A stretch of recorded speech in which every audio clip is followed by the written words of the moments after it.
देखिए आज हम लोग फंक्शंस चैप्टर पढ़ रहे हैं और कोशिश मैं करूंगा कि ये जो चैप्टर है अपना फंक्शन ये 3 दिन में ख़त्म कर लें। वही कैलकुलस के लिए सबसे इम्पोर्टेंट चैप्टर है ये। कैलकुलस की स्टार्टिंग ही यहीं से होती है। अगर फंक्शन जब तक अच्छे तरीके से नहीं पढ़ोगे तो बाकी आगे कुछ समझ में नहीं आएगा, कम आएगा। ठीक है, इस वीक में फंक्शंस के जितने भी टाइप्स हैं, जो इसकी थ्योरी है वो पूरा पढ़ेंगे हम, और अगर टाइम मिलेगा तो इसके क्वेश्चंस भी करेंगे और नेक्स्ट वीक में फिर इसके क्वेश्चन डिटेल में करेंगे। देखिए फंक्शन पढ़ने से पहले सबसे पहले ये हम लोग जानेंगे Cartesian product of two sets. दो सेट्स का कार्टेशियन प्रोडक्ट हम कैसे करते हैं। ठीक, मेरे पास एक सेट है 1 2 3 और दूसरा सेट है B जिसमें मैं लिख रहा हूँ A और B। इसके कितने एलिमेंट्स हैं? 1 2 और 3 एलिमेंट्स हैं, इसमें 2 एलिमेंट्स हैं। अगर हम लिखते हैं, कहते हैं Cartesian product of A and B, A into B अगर लिखते हैं तो इसका क्या मतलब है? देखो पहले कौन सा सेट लिखा गया है? A।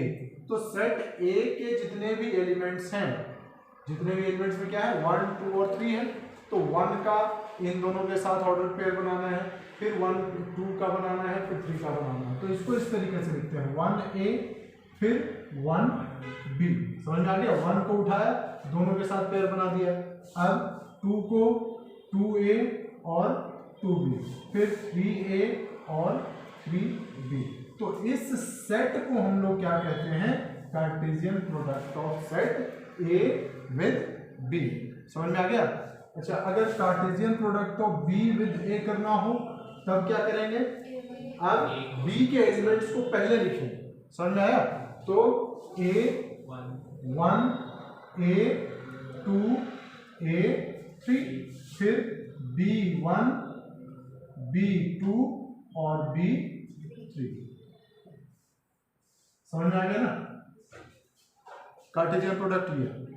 ठीक, देखिए अगर number of elements in set A M हो, ठीक, और number of elements in set B अगर N हो, then number of elements in A into B कितना होगा? M होगा। ये बात आपको नोट करके लिखना है। समझ में आ गया? इसको हम cardinal number of a set भी बोलते हैं। कार्डिनल नंबर मतलब उस सेट के अंदर कितने एलिमेंट्स हैं उसको हम उसका कार्डिनल नंबर कहते हैं। ठीक है, जैसे यहाँ पे cardinal number of set B कितना है? 2। इसके अंदर 2 एलिमेंट्स हैं। ठीक है, समझ में आ गया ना? तो cardinal number of set A into B को अगर हम कार्डिनल नंबर लिखेंगे तो कितना होगा? A इंटू B होगा। समझ में आ गया? ठीक है, इसको जल्दी से नोट कर लीजिए।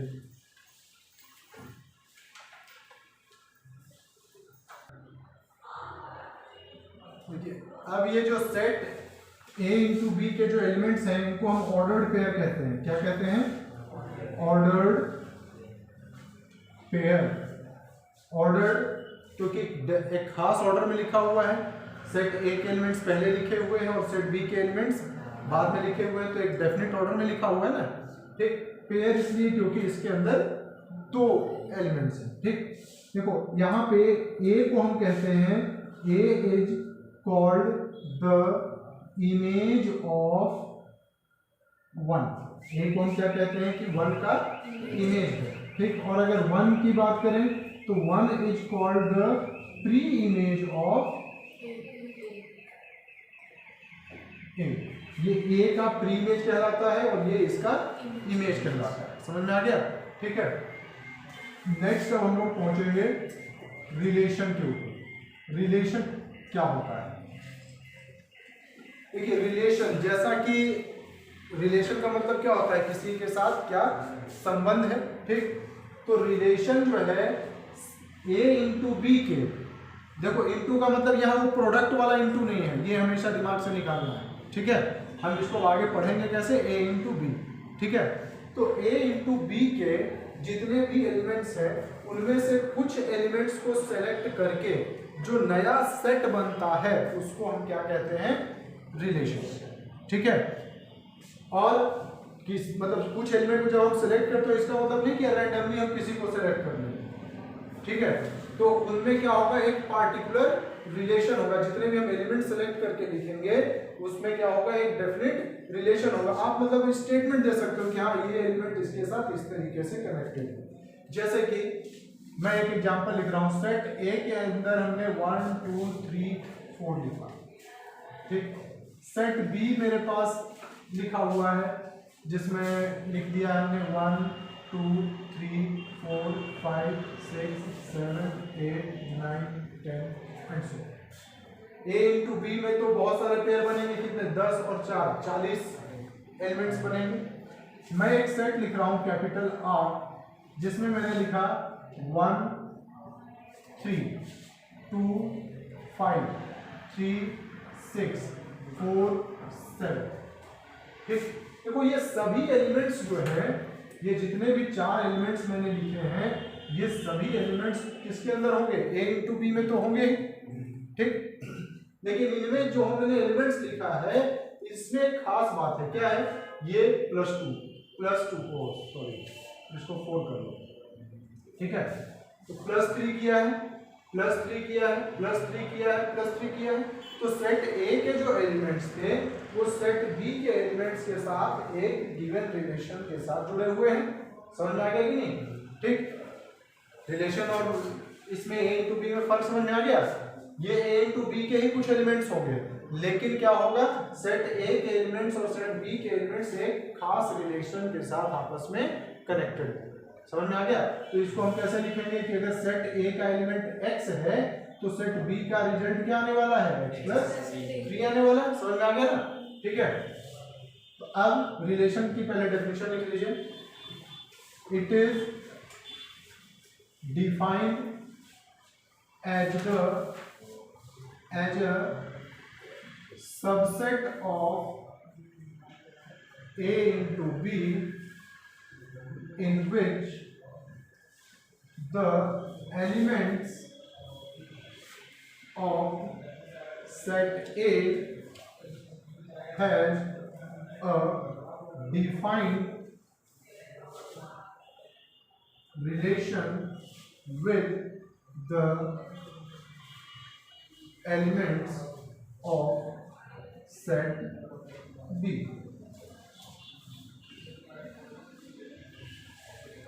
ठीक है।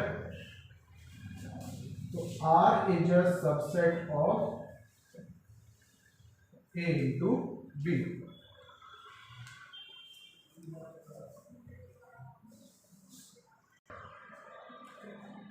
अब देखिए, अगर नोट डाल के लिख लो, if number of elements in set A is m and number of elements in set B is n, then total number of relations from A to B is equal to 2 to the power n, ठीक है। 2 का power mn relation बन सकते हैं। बाकी आप लोगों ने रिलेशन पढ़ लिया है ना, और 12th क्लास में रिलेशन और डिटेल में पढ़ना है। हम लोग अब पहुंचते हैं फंक्शंस में। फंक्शन क्या होता है, तो इसकी डेफिनेशन लिखो। It is defined as a type of relation in which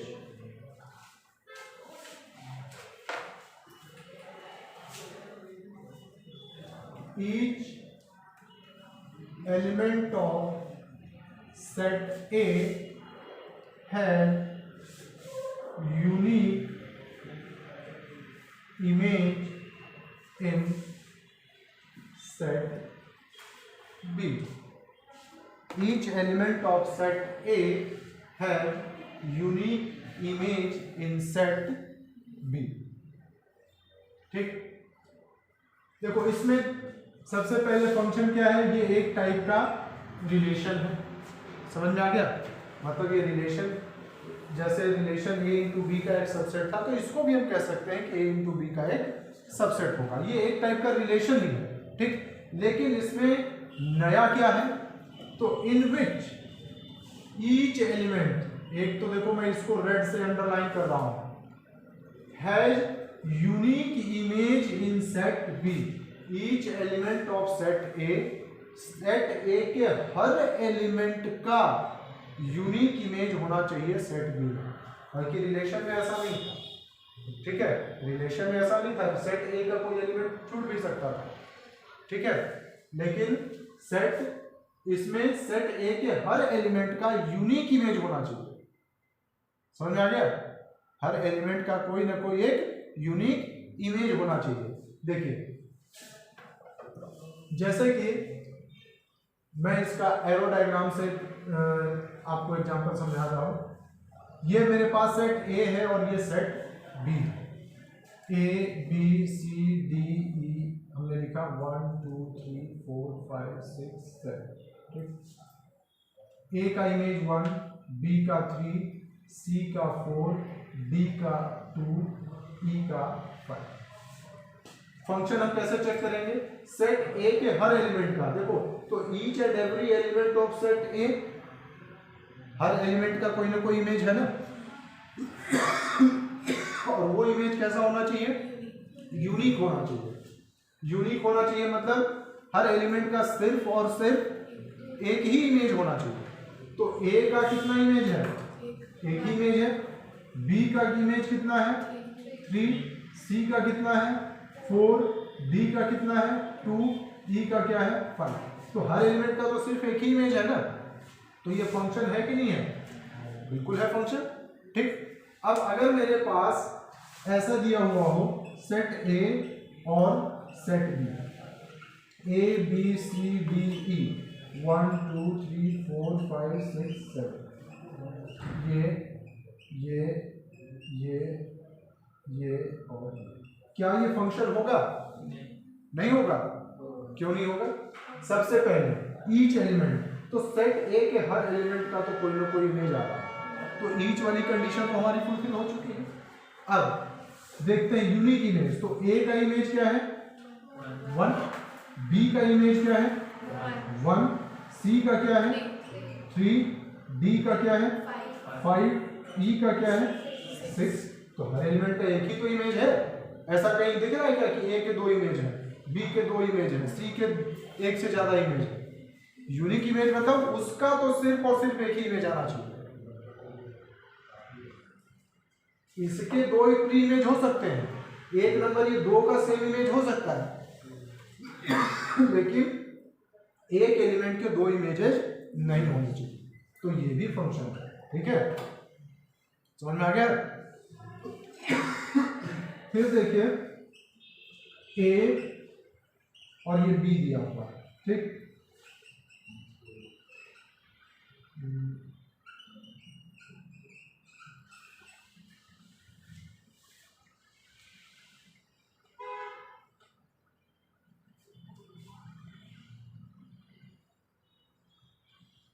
क्या ये फंक्शन होगा, ये फंक्शन नहीं होगा। क्यों नहीं होगा, क्योंकि 4 के 2 इमेज है। मतलब ये समझ लो कि इधर के किसी एलिमेंट से एक से ज्यादा एरो नहीं निकलना चाहिए, समझ आ गया ना, तो ये फंक्शन नहीं है। अब ये बताओ ए सेट है, ये बी सेट है, 1 2 3 4 5, A B C D E F G. क्या ये फंक्शन होगा, नहीं होगा। क्यों नहीं होगा, क्योंकि 3 का कोई इमेज है ही नहीं, समझ में आ गया ना। तो ये चीज क्लियर हो चुकी है। तो इसको हमने कैसे समझा, इसको क्या कहते हैं, एरो डायग्राम कहते हैं, ठीक है। तो एरो डायग्राम से क्लियर हो गया कि फंक्शन किसको कहेंगे, ठीक। रिलेशन और फंक्शन में क्या फर्क है, फंक्शन के अंदर ईच एंड एवरी एलिमेंट का यूनिक इमेज होना चाहिए। यूनिक का मतलब हर एलिमेंट का सिर्फ और सिर्फ एक ही इमेज होना चाहिए। 2 का सेम हो सकता है लेकिन 1 के 2 नहीं होंगे, ठीक है, समझ में आ गया। इसको जल्दी से कॉपी करो।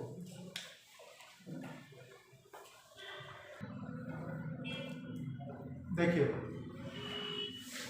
अब हम लोग 3 टर्म्स हैं, डोमेन, कोडोमेन और रेंज, इसके बारे में बात करेंगे। ठीक है, डोमेन, कोडोमेन और रेंज के बारे में।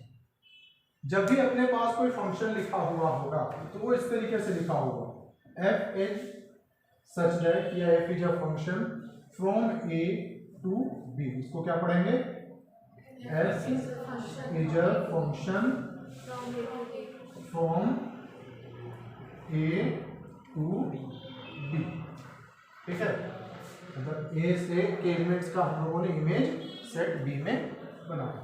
ठीक, डोमेन जो होता है वो सेट A के एलिमेंट्स को हम लोग क्या कहते हैं, डोमेन कहते हैं।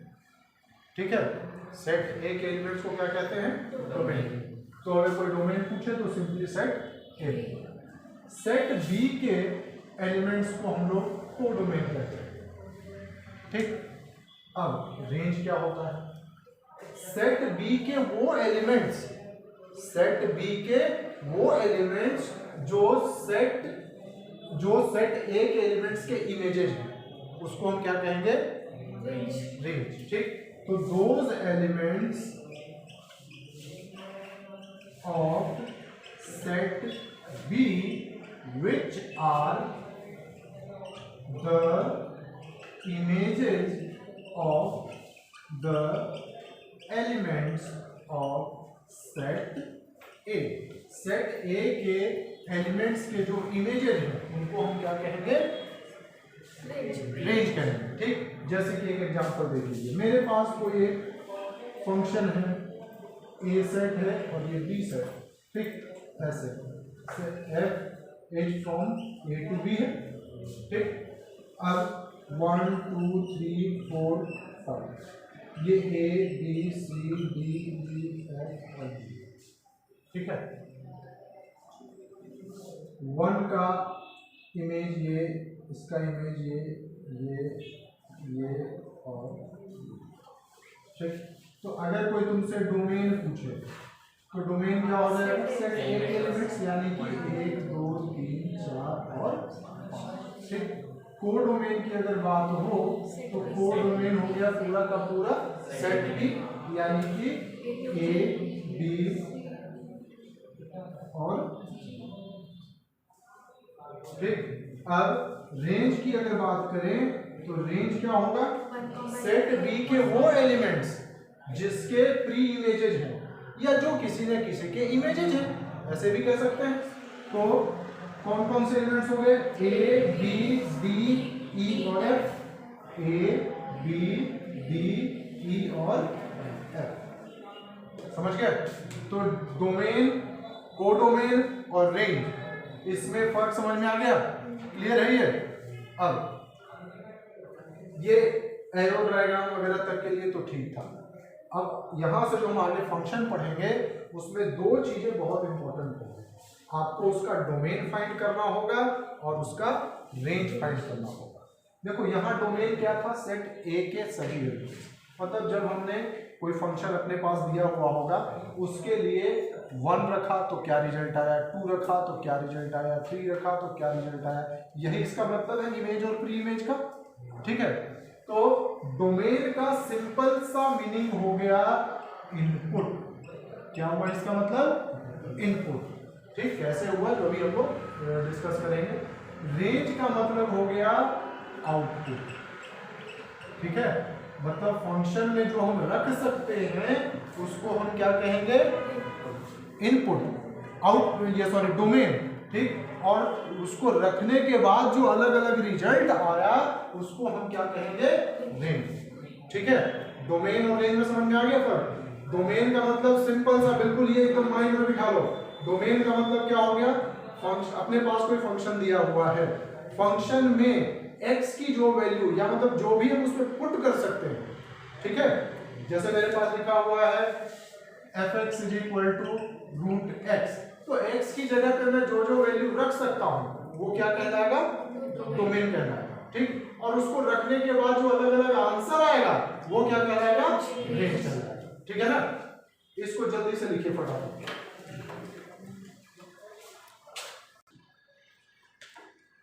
देखिए फंक्शन को अब हम लोग समझते हैं क्या है फंक्शन। देखो फंक्शन नाम से, इसके नाम का इसका क्या मतलब हुआ कि जैसे मैं कहता हूं मेरा हाथ, इसका क्या फंक्शन है, पेन इसका, मार्कर का क्या फंक्शन है, मतलब उसका क्या काम है। फंक्शन का मतलब हमें यही पता चलता है कि इसका क्या करना है, क्या काम है। ठीक, जैसे कि मैंने सिर्फ लिख दिया 64 और सिर्फ 64 लिखा हुआ है, इससे तो कुछ पता नहीं चल रहा है कि इसका क्या करना है, नहीं। लेकिन हाँ मैंने लिख दिया स्क्वायर रूट ऑफ 64, तब ये पता लग रहा है कि हाँ इस 64 का स्क्वायर रूट निकालना है। ठीक, मैंने लिख दिया 64 का क्यूब रूट, तो ये पता लग रहा है कि हमें इसका 64 का क्यूब रूट फाइंड करना है। तो स्क्वायर रूट अपने पास ये क्या हो गया था, स्क्वायर रूट एक फंक्शन हो गया। ठीक, यहाँ पे क्यूब रूट एक फंक्शन हो गया। मैंने लिख दिया log 64, तो इसका मतलब 64 का हमें log फाइंड करना है। ठीक, मैंने लिख दिया 64 का स्क्वायर, तो इसका मतलब कि हमें 64 का क्या करना है, स्क्वायर करना है, मतलब ये स्क्वायर फंक्शन हो गया। ठीक है ना, लॉगरिथमिक फंक्शन इसको कहते हैं। ठीक, तो ये समझ में आ गया ना। मैंने लिख दिया 30 डिग्री, तो भाई 30 डिग्री का क्या करना है, कुछ नहीं पता लग रहा है, लेकिन मैंने यही लिख दिया sin 30 डिग्री। अब ये पता चल रहा है कि हाँ किसी ट्रायंगल में एक एंगल 30 डिग्री है, तो उसके परपेंडिकुलर और हाइपोटेन्यूज का तो रेशियो फाइंड करो, यही इसका मतलब हुआ ना। तो जैसे यहाँ पे मेरे पास फंक्शन क्या था, स्क्वायर रूट ऑफ एक्स, यहाँ पे फंक्शन क्या था, क्यूब रूट ऑफ एक्स, यहाँ पे फंक्शन क्या था, लॉग एक्स, यहाँ पे फंक्शन क्या था, स्क्वायर, यहाँ पे फंक्शन क्या था, साइन का। अब एक्स की जगह पे मैंने यहाँ 30 डिग्री रखा, यहाँ 64 रखा, यहाँ भी 64 रखा, 64 रखा, समझ में आया। तो ये सब अपने पास अलग अलग टाइप के फंक्शंस थे। ये हमें बता रहा था कि जो x जो हमारे पास रॉ डेटा दिया हुआ था उसका क्या करना है, समझ में आया ना। ठीक, तो उसी तरीके से अगर अपने पास कोई y equal to fx function दिया हुआ है, ठीक, वो स्क्वायर रूट ऑफ एक्स भी हो सकता था, क्यूब रूट ऑफ एक्स भी हो सकता था, log x भी हो सकता था, कुछ भी हो सकता था। ठीक है, एक्सपोनेंशियल फंक्शन हो सकता था, मॉडुलस फंक्शन हो सकता था, ग्रेटेस्ट इंटीजर भी हम लोग सब पढ़ेंगे अलग अलग टाइप के फंक्शन। तो उस फंक्शन में x की जगह पे हम जो जो वैल्यू रख सकते हैं उसको हम क्या कहेंगे, डोमेन। ठीक, और रखने के बाद जो अलग अलग आंसर आएगा उसको हम क्या कहेंगे, ठीक। जैसे कि मेरे पास स्क्वायर रूट ऑफ एक्स है, तो fx is equal to root of x दिया हुआ है। अब स्क्वायर रूट फाइंड करना है तो x स्क्वायर रूट के अंदर हम x की कौन कौन सी वैल्यू रख सकते हैं, कौन, नेचुरल नंबर। क्यों, मैं 25/4 नहीं रख सकता हूं, क्यों, इसका स्क्वायर रूट 5/2 आ जाएगा। ऑल रैशनल नंबर, क्यों, स्क्वायर रूट के अंदर रूट ऑफ 2 नहीं रख सकते हैं, ये रूट 2 का पावर 1/4 हो जाएगा। और बताओ सोच के, पाई, क्या रूट पाई रख सकते हैं, क्या प्रॉब्लम है इसका,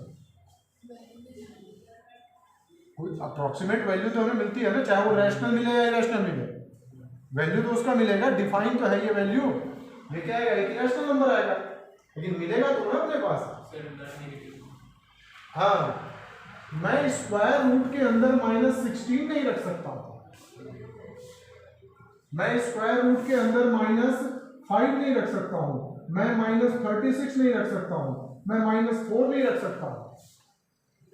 मतलब जितने नेगेटिव नंबर हैं वो तो नहीं रख सकते ना, इसका आंसर तो फिर इमेजिनरी नंबर आ जाएगा जिसको नंबर लाइन पे प्लॉट ही नहीं कर पाएंगे।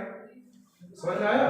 तो ये हमारे पास लिमिटेशन था कि स्क्वायर रूट के अंदर हम x जो है सिर्फ और सिर्फ क्या रख सकते हैं, पॉजिटिव नंबर ही रख सकते हैं, 0 रख सकते हैं या 0 से बड़े नंबर रख सकते हैं। तो यहाँ लिमिटेशन आ गया था कि नहीं, तो मेरा डोमेन क्या हो गया, 0 to infinity। समझ में आया। अच्छा, अब इसके रखने के बाद आंसर क्या क्या आ सकता है,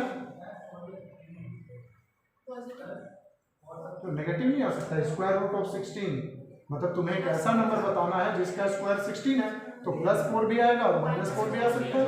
तो देखो इसके आंसर में कुछ भी हो सकते हैं, 0 के बाद वाले भी सारे नंबर हो सकते हैं, 0 के पहले वाले भी हो सकते हैं।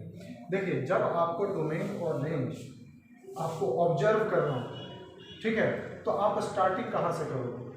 नंबर लाइन है अपने पास, ठीक, तुम ये देखो नंबर दो ही प्रकार के होते हैं ना, या तो पॉजिटिव होता है या नेगेटिव होता है। तो तुम 0 से यहाँ से स्टार्ट करो, देखो कि क्या प्लस तुम सारा रख सकते हो, क्या माइनस सारा रख सकते हो। अब रख दिया मान लिया कि, और फिर चेक कर लो कि क्या ऐसा तो नहीं कि सिर्फ रैशनल नंबर रखना है या सिर्फ नेचुरल रखना है। तो पॉजिटिव और नेगेटिव से हमेशा स्टार्ट करना है, ठीक है, समझ में आ गया। तो डोमेन और रेंज में फर्क समझ में आ गया ना आप लोगों को, ठीक है। डोमेन मतलब किसी भी फंक्शन में x की जगह पे जो अलग अलग पॉसिबल वैल्यू रख सकते हैं वो क्या कहलाएगा? डोमेन। और उन वैल्यूज को रखने के बाद जो अलग अलग पॉसिबल आंसर्स आएंगे उन आंसर्स के सेट को हम क्या कहेंगे? रेंज, ठीक है। इसको ऐसे समझ लो, फंक्शन जो है एक टाइप का मशीन है, जैसे अपना आर्यन है, ये बाजार गया दिवाली के टाइम पे, ठीक, और दिवाली में जैसे कुछ नए घर में सामान खरीदते हैं, तो ये एक जूसर मिक्सचर लेके आया। कौन लेके आया?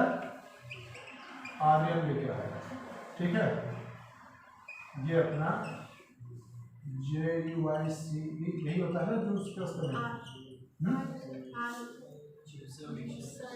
जूसर, ऐसे चलो यही मानते हैं। अब आर्यन लेके आया है, आर्यन के हिसाब से स्पेलिंग लिखी जाएगी। तो जूसर मिक्सचर लेके आया आर्यन, तो ये जो मशीन है आर्यन, इसको हम कहेंगे फंक्शन, क्योंकि ये जो जूसर मिक्सचर इसका काम क्या है? जूस निकालना, ठीक। और यहाँ से जो भी अपने पास जूस निकलेगा, लाल पीला हरा काला पीला, ठीक, वो जो है ये डोमेन होगा और ये क्या कहलाएगा? रेंज। और जूसर मिक्सचर तुम्हारे अगर बाजार से लेके आ गए हो, दिवाली में ऑफर दे दिया तुमको, तुम लेके आ गए, तो ऐसा तो है नहीं कि जूसर मिक्सचर में हर किसी का जूस निकालेंगे, है नहीं है। तो आर्यन जब जूसर मिक्सचर लेके आया तो इसने सबको जूस पिलाने के लिए घर में हम जैसे टीचरों को बुलाए, लेके गया।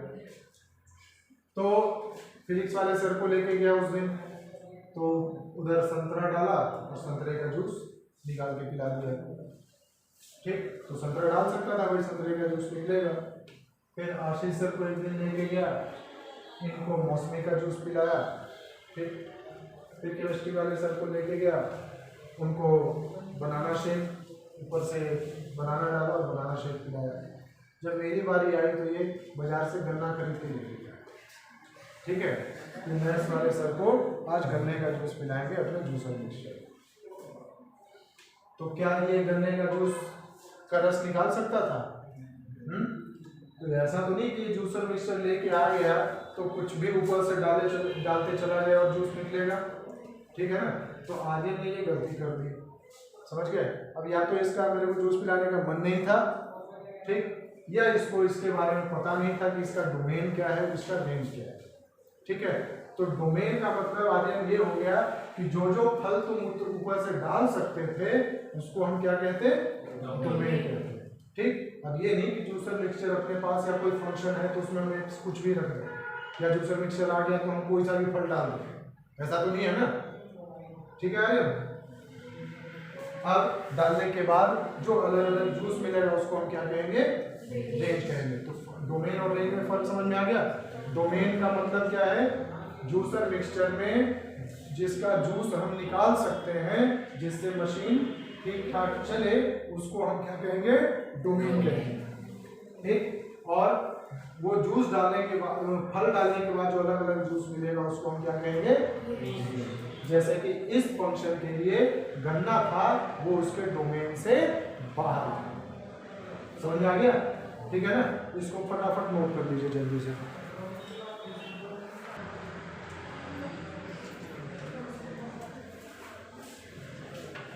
अब हम लोग सम स्पेशल फंक्शंस के बारे में पढ़ेंगे। सबसे पहले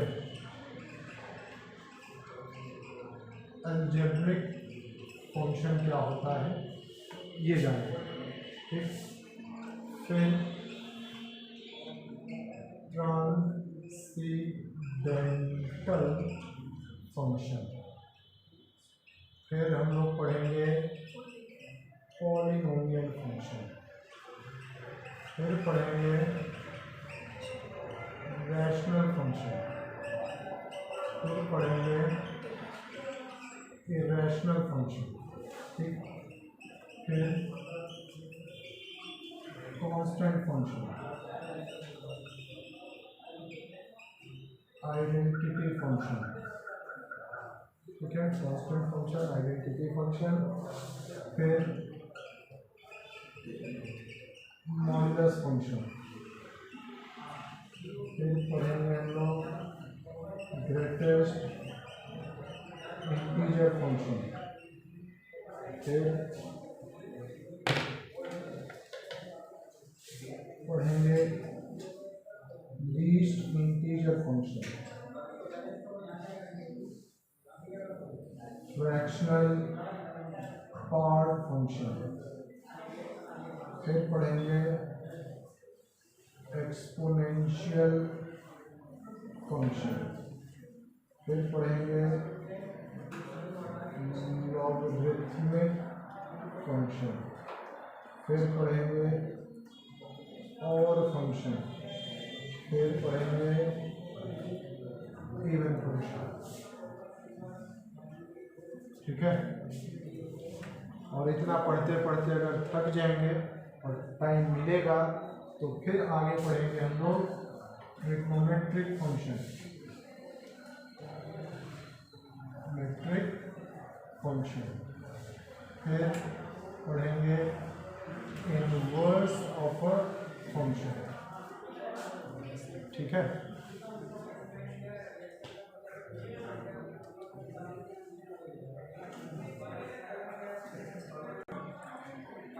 बारी बारी से देखते हैं।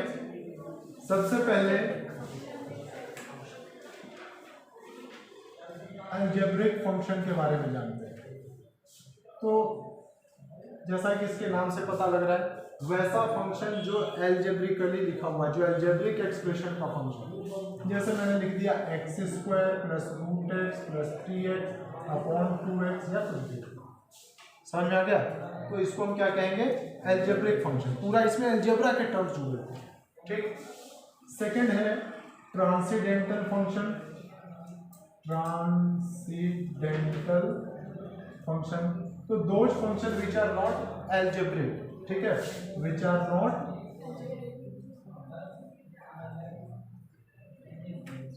जैसे कि मैंने लिख दिया fx is equal to x plus sine x, तो इसमें ट्रिग्नोमेट्रिक भी है और एल्जेब्रिक भी मिला हुआ है, तो ऐसे फंक्शन को हम क्या कहेंगे? Transcendental function. या सिर्फ हमने fx लिखा fx equal to sine x, तो ये एल्जेब्रिक फंक्शन तो नहीं है ना, तो एल्जेब्रिक को छोड़ के बाकी जो फंक्शन है वो क्या होंगे? Transcendental function. हालांकि ये एक टाइप का ट्रिग्नोमेट्रिक फंक्शन है, ये क्या है? ये एक ट्रिग्नोमेट्रिक फंक्शन है, लेकिन है कैसा? ट्रांसेंडेंटल है, मतलब कि एल्जेब्रिक नहीं है। समझ में आ गया? सिंपल सा मीनिंग इसका ये है। अब देखिए, ये दोनों तो सिंपल सी डेफिनेशन थी, इसमें ज्यादा कुछ करना नहीं है। थर्ड है पॉलिनोमियल फंक्शन, इसको बहुत अच्छी तरीके से समझ लो।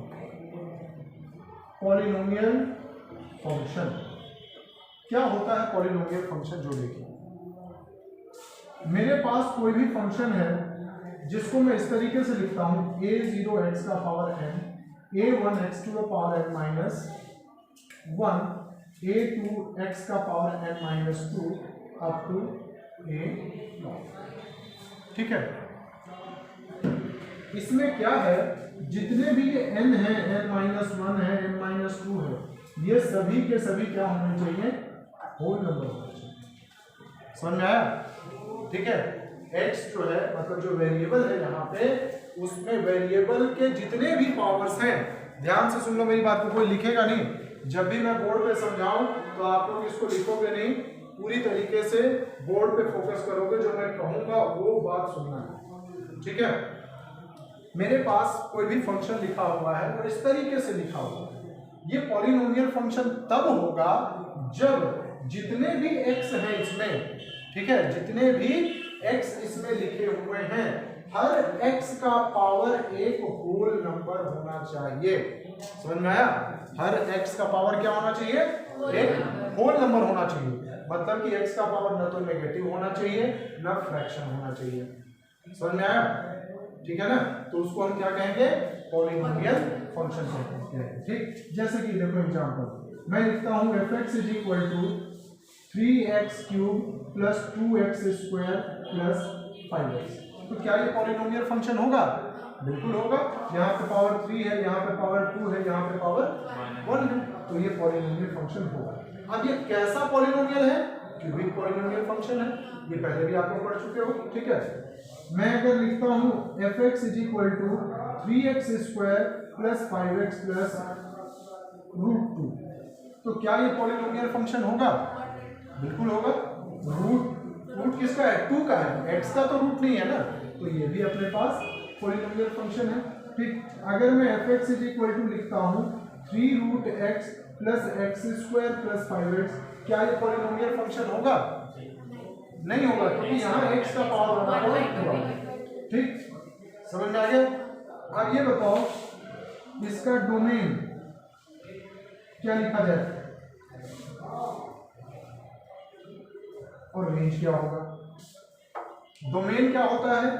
x की जगह पे जो वैल्यू हम रख सकते हैं उसको हम डोमेन कहते हैं, और रेंज क्या होता है?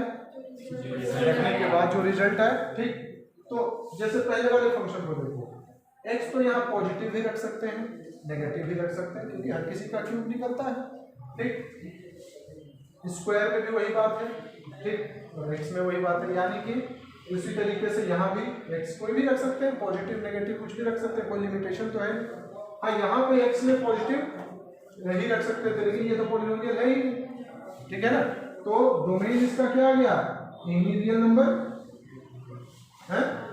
रेंज इसका कोई सा भी पॉजिटिव नेगेटिव कुछ भी आंसर आ सकता है इसका, ठीक है ना। क्यूब कर रहे हो तो इससे नेगेटिव भी आ सकता है, स्क्वायर कर रहे हो तो उससे ऑलवेज पॉजिटिव नंबर आ सकता है, तो पॉजिटिव या नेगेटिव कोई सा भी नंबर आ सकता है, तो इसको हम क्या कहेंगे? Polynomial function. ठीक, नेक्स्ट देखिए 4th रैशनल फंक्शन। तो देखिए रैशनल फंक्शन क्या है? ये है ratio of 2 polynomial functions. 2 polynomial functions के रेशियो को हम लोग क्या नाम देते हैं? रैशनल फंक्शन कहते हैं, ठीक है। जैसे कि मेरे पास f(x) दिया हुआ है x³ + 2x + 5 या 6 कुछ भी लिख दो, नीचे लिखा है x² - 1, तो ऊपर वाला भी पॉलिनोमियल है, नीचे वाला भी पॉलिनोमियल है, तो हम इसको क्या कहेंगे? It is a rational function. समझ में आ गया?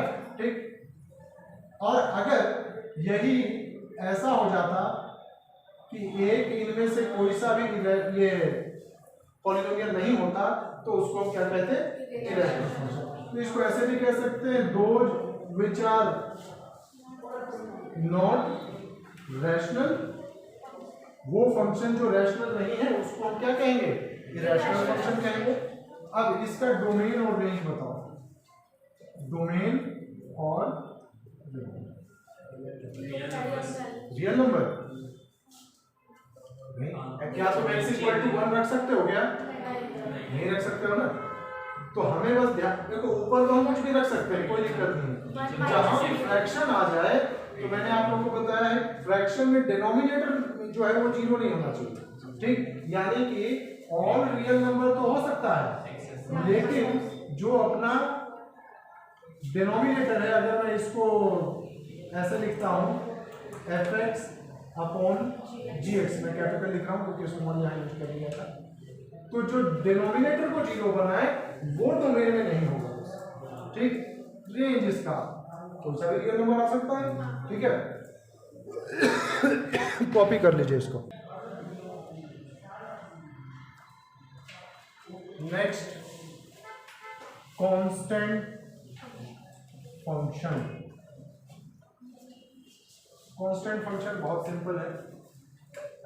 fx इज इक्वल टू हमने लिख दिया k, ठीक, या जैसे आप लिखते हो y इक्वल टू, देखो fx मतलब ये y, ठीक है, और ये x है और ये f जो इसका रिजल्ट आएगा वो y, ठीक।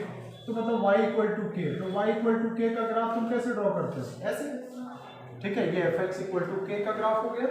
अब ये बताओ इसका डोमेन क्या होगा और रेंज क्या होगा। डोमेन और रियल नंबर्स, रेंज, देखिए x तो हम हर कोई सा भी x रख सकते हैं, हर x पे कोई ना कोई वैल्यू मिल रहा है। अब जो भी वैल्यू मिल रहा है वो तो हमेशा सेम ही वैल्यू मिल रही है, तो रेंज ऑलवेज क्या आएगा, एक ही नंबर आएगा, that is equal to k, ठीक है। कोई प्रॉब्लम तो नहीं इसमें। एक बात और देखो, ये हमने पॉलिनोमियल पढ़ा, रैशनल पढ़ा, इरेशनल पढ़ा, ये सब क्या है, अलजेब्रिक फंक्शन का ही एक पार्ट है, समझ गए, मतलब ये सब भी एक अलजेब्रिक फंक्शन ही कर रहे हैं, ठीक। 7th है आइडेंटिटी फंक्शन। देखिए fx is equal to x को, मतलब कि y इक्वल टू x को हम क्या कहते हैं, आइडेंटिटी फंक्शन कहते हैं, ठीक है। y इक्वल टू x की लाइन आप कैसे ड्रॉ करते हो, कैसे हैं, y इक्वल टू x की लाइन हम ऐसे ड्रॉ करते हैं ना, ठीक है। तो यहाँ पे अगर इसका डोमेन लिखना हो तो क्या समझ में आ रहा है, क्या है डोमेन इसका, x की नेगेटिव वैल्यू के लिए भी आंसर्स मिल रहे हैं और x के पॉजिटिव वैल्यू के लिए भी आंसर्स मिल रहे हैं, ठीक। अच्छा y भी सारा, देखो y जो है, जो रेंज आ रहा है वो y ही तो आ रहा है, तो सारा पॉजिटिव y भी मिल रहा है, नेगेटिव y भी मिल रहा है, यानी कि all real number and all real number. ये y इक्वल टू x है, मतलब जो x रखोगे वही y आएगा, x नेगेटिव रखोगे तो y नेगेटिव, x जीरो रखोगे तो y जीरो, x पॉजिटिव रखोगे तो y पॉजिटिव, तो डोमेन और रेंज दोनों का बराबर है, ठीक है। अगला है मॉडुलस फंक्शन।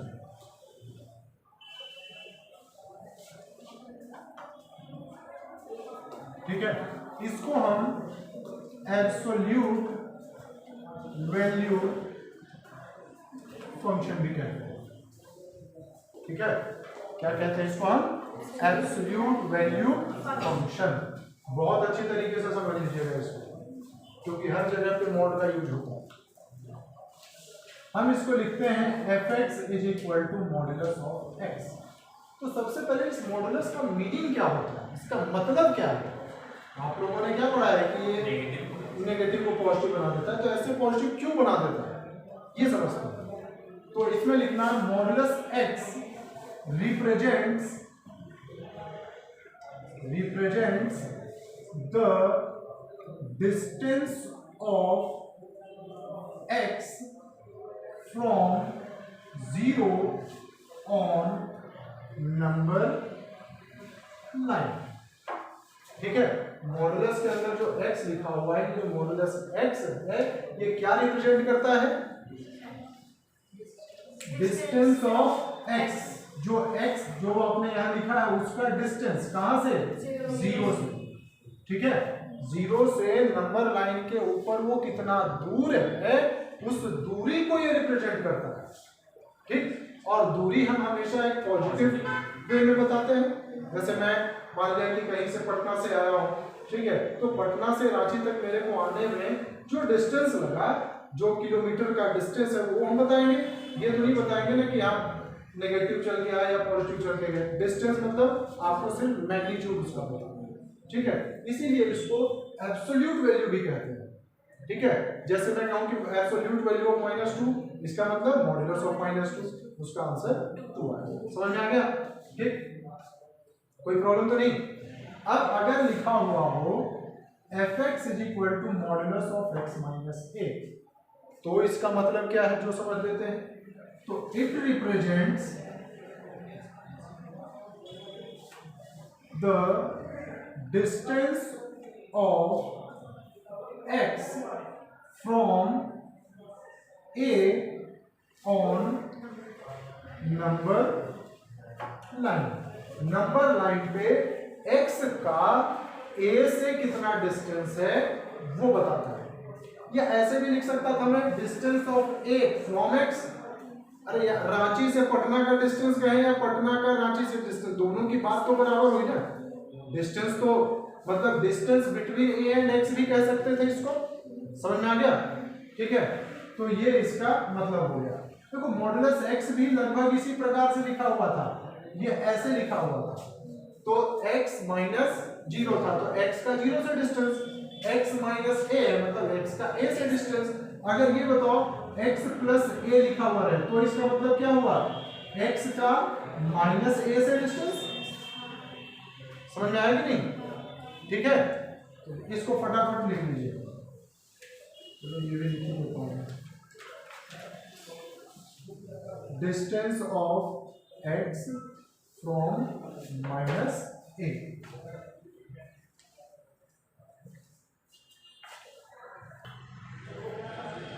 अब देखिए अपने पास अगर fx equal to modulus x लिखा हुआ तो इसको ऐसे भी लिखा जाता है कि ये प्लस x होगा जब x greater than equal to 0 होगा, और ये माइनस x होगा जब x लेस देन 0। ठीक है, तो ये दिखने में बस माइनस लग रहा है लेकिन है ये भी पॉजिटिव है। कैसे? अगर मॉडुलस ऑफ माइनस 5 निकालना है, ठीक, x की जगह पे यहाँ क्या है, here x is equal to क्या है, माइनस 5। ठीक, यानी कि माइनस 5 तो लेस देन 0 है ना, तो मॉडुलस x का आंसर क्या होगा, माइनस x, यानी माइनस ऑफ माइनस 5, तो आंसर क्या आ गया, प्लस 5 ही होगा। ठीक है, और जब x ग्रेटर देन 0 है तो ऐसे लिखेंगे। ठीक, अब अगर मॉडुलस ऑफ x, ये fx जो है modulus of x minus a, तो ये प्लस x माइनस a होगा जब x greater than equal to a होगा। ठीक, और ये माइनस x माइनस a होगा जब x लेस देन a होगा। ठीक, अगर मैं लिखता हूं मॉडुलस ऑफ 5x प्लस 2, तो ये प्लस 5x प्लस 2 होगा, कब होगा, जब x ग्रेटर देन माइनस 2/5 होगा। इसको 0 से इक्वेट कर लो, जो पॉइंट आएगा उससे आगे के लिए पॉजिटिव और उससे पीछे के लिए नेगेटिव। समझ में आया? ध्यान रहेगा। और ये क्या होगा, माइनस 5x प्लस 2 होगा जब x लेस देन माइनस 2/5। मैं लिखता हूं x प्लस 3, तो ये क्या होगा, प्लस ऑफ x प्लस 3 होगा, कब होगा, जब x greater than equal to minus 3 होगा, और ये माइनस x प्लस 3 होगा जब x लेस देन माइनस। समझ में आ गया ना? ये ब्रेकअप करना आ जाएगा आप लोगों को। ठीक है ना, ये बहुत इंपॉर्टेंट है। अभी हम कंटिन्यूटी में या फंक्शन के अंदर कई ऐसे फंक्शंस लिखे हुए देखेंगे जिसे मॉडुलस लिखा होगा, और आपको इस तरीके से ब्रेक करके उसको लिखना होगा। समझ गए? देखिए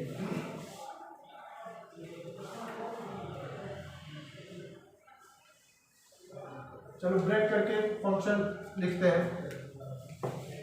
मेरे पास एक फंक्शन दिया हुआ है fx is equal to modulus of x plus x plus 1 plus modulus of x minus 1। ठीक है, कैसे करेंगे इसको, जो देख लीजिए, पहले समझा रहा हूं मैं, समझ लो।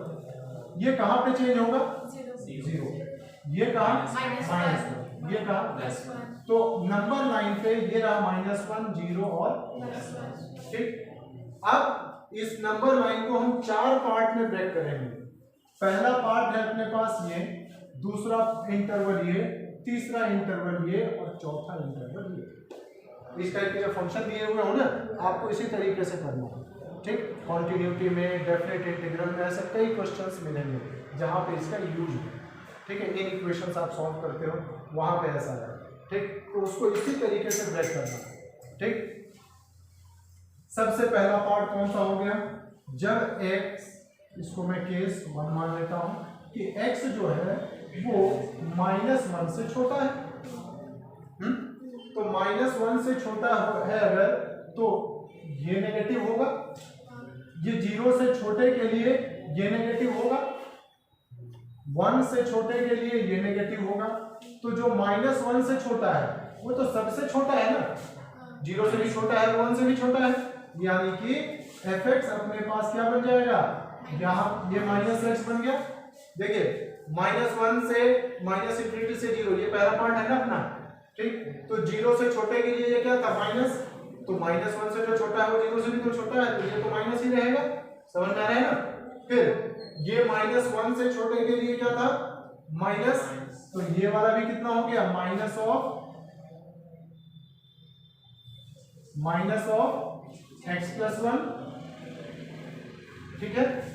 ये 1 से छोटे के लिए नेगेटिव था, तो 1 से छोटा, तो -1 जो है अभी भी 1 से छोटा ही है, तो ये भी कितना होगा, -x - 1, ठीक। इसको सिंप्लीफाई करो, -x + 1 तो ये इससे कैंसिल हो गया, तो क्या बन गया, -3x, तो -3x आया। कब आया, जब x क्या था, -1 से छोटा था, ठीक है। अब केस 2 क्या होगा, जब x -1 से तो बड़ा होगा और बराबर होगा, बराबर पे ये 0, ये पॉजिटिव आ जाता था, और देखिए -1 से अगला 0 का इंटरवल बनेगा, ठीक। तो देखो fx क्या बनेगा, अब मैं डायरेक्ट लिख रहा हूं, ध्यान देना, मॉडुलस ऑफ x, ये क्या बनेगा, माइनस बनेगा, ठीक। तो -x + 1, -1 से बड़े के लिए पॉजिटिव आ जाता है, तो ये +x + 1, ठीक है ना। ये कैसा होगा, पॉजिटिव होगा या नेगेटिव होगा, 1 से छोटे के लिए नेगेटिव था ना, तो -1 से 0 के लिए है, तो 1 से तो छोटा ही है, तो उसके लिए तो माइनस होगा नहीं, तो -x + 1, तो क्या आ गया, x से x कैंसिल हो गया, तो ये हो गया 2 - x फंक्शन, ठीक है। ये कब आया, जब x क्या है अपने पास, -1 से बड़ा है और 0 से छोटा है, ठीक है। पहला रिजल्ट, ये दूसरा रिजल्ट, ठीक। अब केस 3 देखिए, केस 3 क्या बनेगा, x क्या होगा, 0 से बड़ा होगा और 1 से छोटा होगा, यही होगा ना। अगला केस क्या होगा, x जब 0 से बड़ा और 1 से छोटा, ठीक। तो fx क्या लिखा जाएगा, देखना, बताओ, ये 0 से बड़े के लिए तो ये पॉजिटिव, ठीक। अब 1 0 से बड़ा है और 1 से छोटा है, तो ये पॉजिटिव हो गया, ये वाला भी कैसा, पॉजिटिव, लेकिन ये नेगेटिव, ठीक है ना। अब ये कट गया, तो क्या बच जाएगा, fx = x + 2, किसके लिए बचा ये बचा जब x 0 से बड़ा होगा और 1 से छोटा होगा, मतलब कि ये अपने पास तीसरा केस आएगा, ठीक है। फिर केस 4 क्या होगा, जब x > 1 होगा, ठीक। तो इस केस में सब कुछ पॉजिटिव मिलेगा कि नहीं, तो x + x + 1 + x - 1, तो ये कट गया, कितना आ जाएगा, ये 3x, जब x > 1 है, fx = 3x, ठीक है। ये 4th केस समझ में आया ना। अब इसको हम लिखेंगे कैसे, ये भी लिख चुके हो क्या, इसको जल्दी से लिखो फटाफट। देखो अब ये जो हमने फंक्शन लिखा, केस 1 का रिजल्ट किया है, केस 2 का, केस 3 का, केस 4 का, ठीक। इसको हम ऐसे लिख सकते हैं, function = -3x for x less then -1, फिर 2 - x for x in between -1 to 0, और ये x + 2 होगा जब x 0 से बड़ा और 1 से छोटा होगा, और ये 3x होगा जब x greater than equal to 1 होगा। ठीक है ना। ऐसे फंक्शन को हम लोग पीस वाइज डिफाइंड फंक्शन भी कहते हैं। क्या कहते हैं? Piecewise defined function. Piecewise defined function का मतलब क्या हो गया कि इस टुकड़े के लिए फंक्शन की वैल्यू ये थी, इस टुकड़े के लिए ये होगी। ठीक है, तो ऐसे देखिए, जिनको समझ में नहीं आया उनके लिए मैं दोबारा समझा रहा हूं। मेरे पास कोई फंक्शन ये दिया हुआ था modulus x + 1 modulus x sorry modulus x - y। ये जो फंक्शन है वो मॉडुलस x, ध्यान से देखना,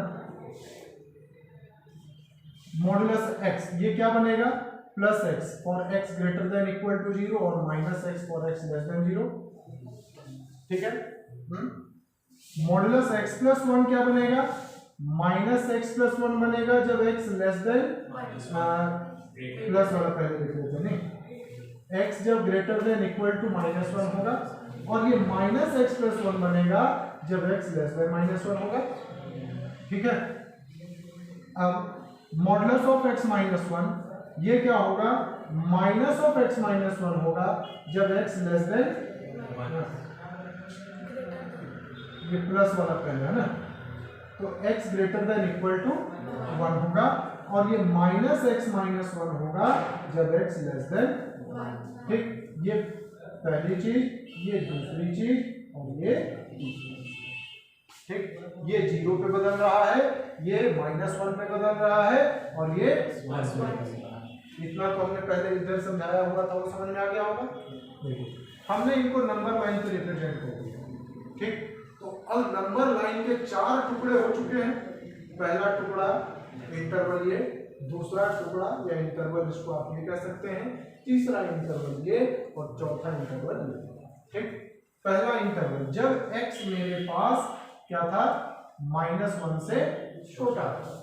तो जब x -1 से छोटा होगा तो क्या होगा?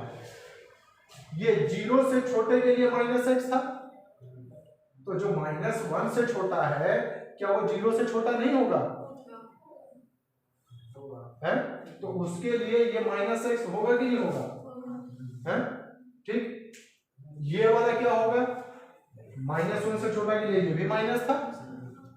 ठीक, तो ये भी, इसको भी हमने लिख दिया -x + 1, और ये भी -x - 1 था। ये क्लियर हो गया? बस इसी को समझना है, बाकी तो मैंने माइनस और ब्रैकेट हटाया है, और कुछ किया क्या है? मनीषा आ गया समझ में? पक्का? झूठ तो नहीं बोल रही हो? अब इसको जब मैंने सिंप्लीफाई किया तो 1 से 1 कैंसिल हो रहा था, तो हमने कैंसिल कर दिया। ठीक है ना, तो -3x हो गया, ये पहले वाले केस के लिए। ठीक है, अब अगला इंटरवल क्या बन रहा है? -1 से 0 के लिए, मतलब x जब -1 से 0 के बीच में होगा तब क्या होगा? तो जब -1 से 0 के बीच में होगा तो -1 से 0, 0 से तो छोटा ही है, तो ये वाला तो माइनस ही रहेगा।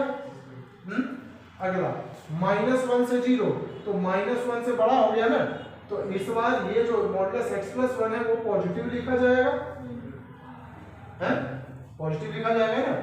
ये वाला कहाँ चेंज हो रहा है? -1 पे चेंज हो रहा था, तो -1 से 0 के लिए ये पॉजिटिव। ठीक, तो हमने इसको +x + 1 लिख दिया। ठीक, फिर ये कैसा? नेगेटिव। देखिए 1 से छोटे के लिए नेगेटिव था ना, तो -1 से 0 रख रहे हो, तो 1 से तो छोटा ही है, इसको अच्छे से सोच के देखो। -1 से 0 लिख रहे हो, 1 से तो छोटा ही है, तो उसके लिए क्या हो जाएगा? नेगेटिव हो जाएगा, तो ये -x और +1। ठीक है, x कैंसिल हो गया, 1 + 1 2, 2 - x, दूसरा इंटरवल ये लिख दिया। उसी तरीके से तीसरा इंटरवल जब x 0 से 1 के बीच में है, तो 0 से 1 से के बीच में है, तो ये पॉजिटिव, ये भी पॉजिटिव, वो नेगेटिव। ठीक है, 0 से 1 के बीच में है, मतलब 0 से बड़ा है ना, तो ये तो पॉजिटिव आ गया, 0 से 1 के बीच में है तो 1 से बड़ा ही है ना ये भी पॉजिटिव, 0 से 1 तो 1 से छोटा, 0 से 1 के बीच में 1 से छोटा है तो इसके लिए नेगेटिव, तो पहला वाला पॉजिटिव, दूसरा वाला पॉजिटिव, तीसरा वाला नेगेटिव, तो x से x कट गया तो 2 और प्लस x इसको x प्लस 2 लिखेंगे, और बाकी जब 1 से बड़ा है तो सबके लिए पॉजिटिव, ठीक है। यही चीज हमने लिखा है, इसको इस तरीके से अलग अलग जो लिखा हुआ था उसको कंबाइन करके हमने ऐसे लिख दिया, समझ गए। तो इसको जो बचा हुआ है उसको लिख लीजिए।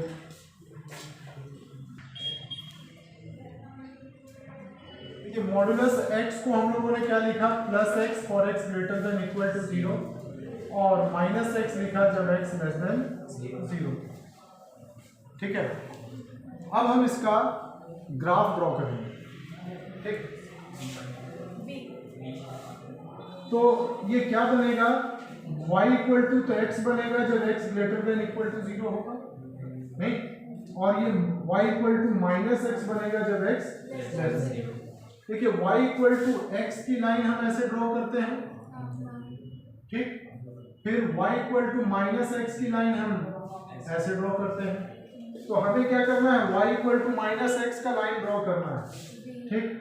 कब ड्रॉ करना है, जब x लेस देन 0 हो, मतलब इस वाले पार्ट के लिए बस करना है, आगे वाले के लिए तो नहीं करना था, नहीं ना।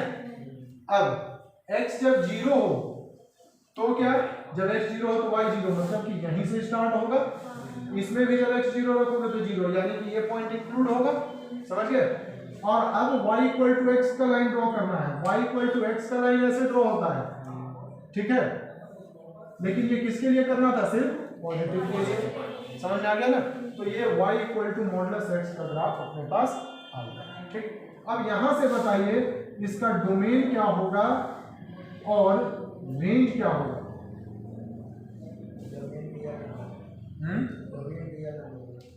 डोमेन रियल नंबर होगा, फिर रेंज पॉजिटिव। देखिए डोमेन x के नेगेटिव नंबर के लिए भी y की वैल्यू हमें मिल रही है, ठीक, x के पॉजिटिव वैल्यू के लिए भी y हमें मिल रहा है, नहीं, तो ऑल रियल नंबर तो हो जाएगा। रेंज क्या मिलेगा, भाई x रख रहा हो तो भी y पॉजिटिव है, नेगेटिव तो कभी नहीं मिल रहा है ना, ग्राफ कभी भी y x एक्सिस के नीचे नहीं आया है, तो रेंज इसका आ गया पॉजिटिव रियल, ठीक है। अब एक चीज और, कुछ बुक्स में जो fx is equal to modulus x है, इसको ऐसे लिखा हुआ रहता है, मैक्सिमम ऑफ माइनस एक्स और प्लस एक्स, ठीक है। इसका मतलब भी समझ लो, किसी किसी बुक में अगर ऐसे लिखा हुआ रहे तो उसको देख के वहां पे घबराना नहीं। तो मैक्सिमम ऑफ माइनस एक्स और प्लस एक्स का मतलब जो भी एक्स दिया हुआ है उसके माइनस और प्लस में जो बड़ा होगा वो उसका आंसर आ जाएगा। मतलब कि मैं मॉडुलस ऑफ -2 लिखता हूं तो x क्या है यहाँ पे, -2 है, तो मैक्सिमम ऑफ माइनस एक्स मतलब कि 2 और -2 इसमें बड़ा कौन सा है, 2 है, 2 इज द आंसर, ठीक है। मैं लिखता हूं मॉडुलस ऑफ 3, तो मैक्सिमम ऑफ -3 एंड 3 दोनों में से बड़ा कौन सा है, तो 3 इज द आंसर। समझ में आ गया, ठीक है। अब एक चीज और बता देते हैं चलते चलते, हम ग्राफिकली कैसे चेक करेंगे कि ये फंक्शन है या नहीं। कोई भी ग्राफ अपने पास दिया हुआ है, हमें ये ग्राफ को देख के कैसे बताना है कि वो फंक्शन है या नहीं, ठीक है। How to check whether a given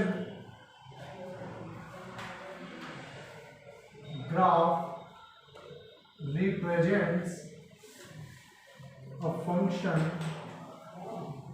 or not, ठीक है। कैसे चेक करें, देखो फंक्शन में हमने क्या पढ़ा, each and every element of set A has unique image in set B. ठीक है, मेरे पास कुछ फंक्शंस दिए हुए हैं, कुछ ग्राफ दिए हुए हैं। ठीक है, पहला ग्राफ ऐसे, ठीक, दूसरा ग्राफ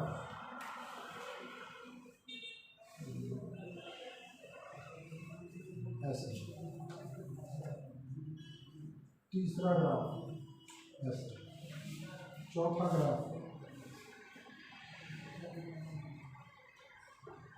ऐसे, पांचवा ग्राफ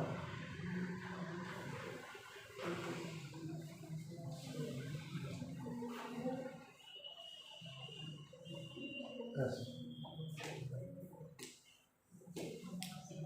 ठीक, देखो यहाँ x मेरे पास मान लिया कि ये है, इसके लिए y ये मिलेगा, इसके लिए ये मिलेगा, ये मिलेगा, ये मिलेगा, ये मिलेगा।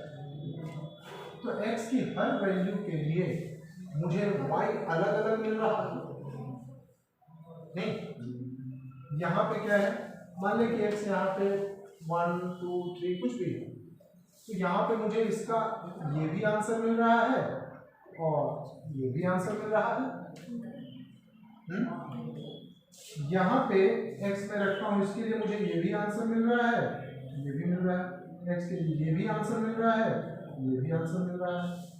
ठीक, यहाँ पे x रखता हूँ, इसका आंसर ये मिल रहा है, माइनस x रखता हूँ, इसका आंसर ये मिल रहा है, या 1 रखा, ये आंसर मिला, -1 पे ये मिला।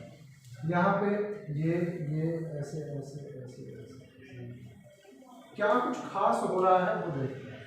फंक्शन की डेफिनेशन को याद करो, हमने क्या पढ़ा था, each and every element of set A has unique image in set B. मतलब एक एलिमेंट का सिर्फ और सिर्फ एक ही इमेज होना चाहिए। तो यहाँ देखो x के जितने भी x थे, हर x के लिए y अलग अलग आ रहा है कि नहीं आ रहा है। ठीक, यानी ये तो फंक्शन की डेफिनेशन को प्रूव कर रहा है?